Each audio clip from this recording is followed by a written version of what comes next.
I am beating every N64 game, and I mean all of them. The twist is, the next game I play is randomly selected, so I have no clue what's coming next. This is the journey to beating every N64 game.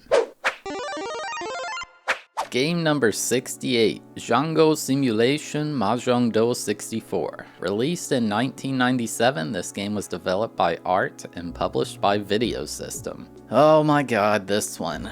This one right here has been a huge memory on my streams. Just make sure you pay attention to the timer when I reach the end to see why. This is one of 7 Mahjong games on the N64, and they're all Japanese exclusive. This game has a single player story mode, so we will complete that to beat this game. The first thing to do is select our character. It shows like a Street Fighter style selection screen, which is just out of hand for a game like this. We can be Ryu Ishin, Genshiro Kasuga, Jonsuke Kamiya, Akiyoshi Kawai, Akiraku Kariyama, Rikuyoshi Kyogoku, Katsuaki Kojo, Sami Shirakawa. These are so hard to say. Mito Osamu, Katsuki Takasukasa, Masato Makoto, Rei Hashi, Kai Shimikado, Asato Nikado, or Fudo Katsuhara. I went with Masato as he's a detective and just looks really cool. By the way, I learned a lot about this game from Who Was Phone's N64 translation guides on GameFAQs. They've been a real lifesaver for this challenge. Link in the video description. After that, it shows a bookshelf with 5 books, which is the menu for some reason. From left to right, there's the main story mode, free mode, 2-player mode, options, and records where you can view your statistics. The one we're obviously interested in is the first one. It opens with some insane lore.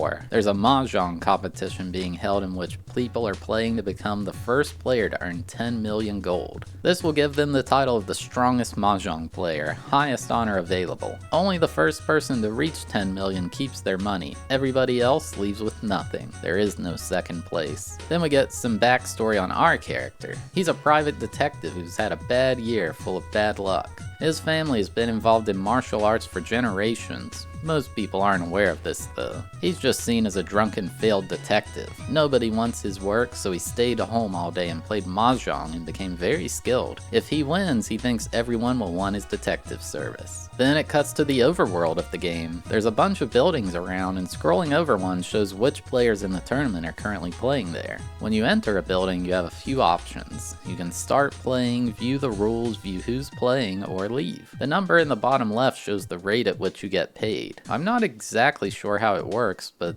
bigger the number, the more you can earn. Okay, so this video is not intended to be a tutorial on how to play Mahjong, but I will explain briefly. I personally learned how to play via the Clubhouse games on the Nintendo Switch. It teaches the game pretty well for a new player. Mahjong is a tile game originating in China, but this version is the Japanese version called Riichi Mahjong. It's a 4-player game. Some of you might be confused because you played a tile matching Mahjong game back in the day. That is Mahjong Solitaire, which was commonly included with Windows, and it has nothing to do with actual Mahjong. Think of Mahjong kind of like gin rummy meets poker, but it's way more than that. The goal of any round is to achieve a yaku. A yaku is a specific set of 14 tiles. So in poker, you have like a full house, for example. If you have one of those, you have something to offer to win. Unlike poker though, in Mahjong, the first player to reveal a valid yaku wins and the round ends immediately. Mahjong tiles are split into 3 suits: Man, Pin, and So, from left to right in my hand. These tiles can be numbered from 1 to 9. The Man on the left might look a bit confusing as they're using Chinese numerals. Oh, and there are special tiles called honor tiles, which are winds and dragons. Yeah, I know, I'm probably completely losing most of you here. Look, Mahjong's a fun game. I'd highly recommend learning it. Anyway, the gin rummy part of the game comes from the makeup of many yakus. Typically, you will want to have a triplet or a run. So for instance, like 3-4 tiles in the same suit, or a run of say 4, 5, 6 in the same suit. Mahjong is a game that's really easy to learn, but it's incredibly hard to master. Oh, and that tile in the middle is called the Dora, which is related to bonus points. Don't worry about it for now. The flow of a round has the dealer going first, then you go in order around the table. On your turn, you will draw a tile from the deck, then discard a tile. This repeats until either someone obtains a yaku or the deck runs out of tiles. So players start with a certain amount of points, then depending on the outcome of each hand, you gain or lose lose points. Your goal is to be in the top 2 points at the end of the match. If you are, you most likely have gained money. The absolute best part of Mahjong is when you ron someone. If you are one tile away from finishing a Yaku, you are in what's called Tenpai. Now if anyone discards that last tile you need, you can declare Ron and take it from them, winning the round. So you can see here my hand is in Tenpai. I have a 5, 6, 7 run of Soul, as well as a triplet of 3, 7 Soul tiles. Then I have a triplet of 3 East Wind tiles, and finally my last 4 tiles are 2 2-pin and 2 4-pin tiles. That means if I get either a 2-pin or 4-pin tile, I will win. And that's exactly what I get from the player across from me here. I declare Ron, and this is actually a big hand due to the Dora in the middle I mentioned earlier. I earned 12,000 points from it, which that's a lot. You might think, oh, couldn't you have also just drawn the tile you needed from the deck? And yeah, that's true. That would be known as Sumo. And I take a smaller amount of points from all 3 players if that's the case. This has led to a meme in my chat for ronning someone because I got so excited whenever I got to do it. Like, it's just, I don't know, I talk trash to the AI on a ancient 64 Mahjong game. After 2 full rounds around the table, the game ends. This is pretty standard and it's known as an East-South game. It shows everyone's scores, which I have no idea how they're calculated, honestly. I think most people who play don't, and they just rely on the computer to tell them how. I think this specific Mahjong game also has some sort of side bet where you make a bet with a player at the table and all points are doubled when it involves them. But again, I have no clue. Like, I could be completely wrong on that. Then it shows the money you earned or lost and the overall standings of the league. But yeah, that's about it. We need to earn 10 million gold before anyone else, and I received 5,700 gold from that first match.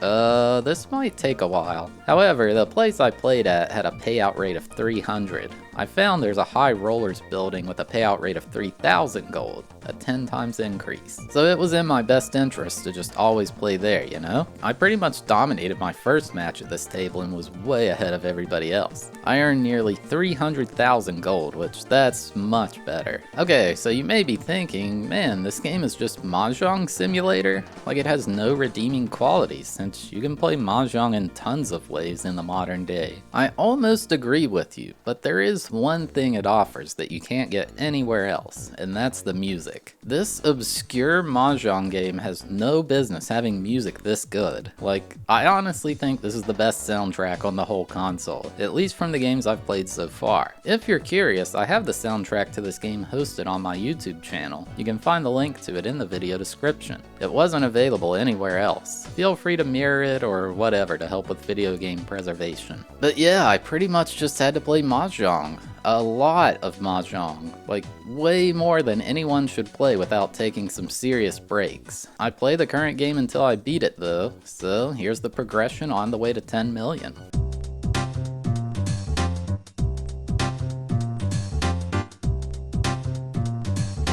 After we hit the 6th month, something changed. There was only one building available and everyone in the league was there. Turns out this was a Mahjong tournament among all the participants and it happens twice a year. You can enter various levels of risk, the highest one being a 100,000 gold entry fee with a potential 3 million gold payout. However, while playing in this tournament, I realized it was much harder than the regular matches. From what I found, the best way to handle these is just enter the lowest paying one, because then the worst that can happen is you lose a few thousand, and someone else gains around 100,000 at worst. Anyway, back to the progression.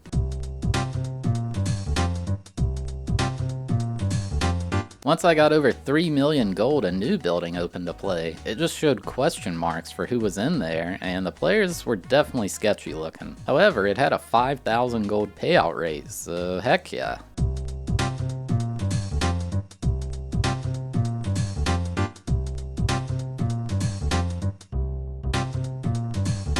And then after obtaining over 6 million gold, I unlocked the final building. I guess this is like the super high rollers place because it had an 8,000 payout rate, which is just nuts. This sped things up quite a bit.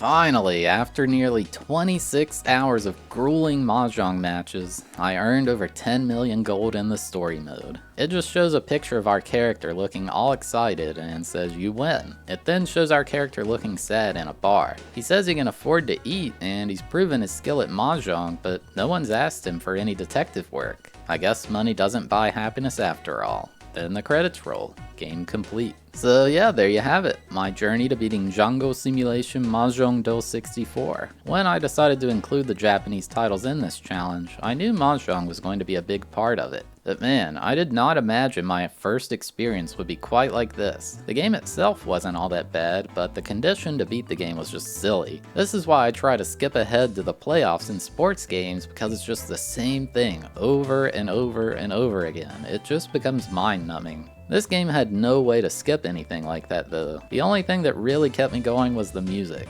Like, it's honestly so good. For my rating for this game, I'm factoring in my personal journey to learning how to play Mahjong. It's honestly a really fun game, like I said before. I'm glad that I know how to play, as some of my friends like to play as well. So I gave it a 6.5 out of 10 for enjoyability due to that and the music. Maybe it's Stockholm Syndrome making that rating, who knows. And I gave it a 4 out of 10 for difficulty. Hey, thanks for watching the video. Have a sneak peek at the next game.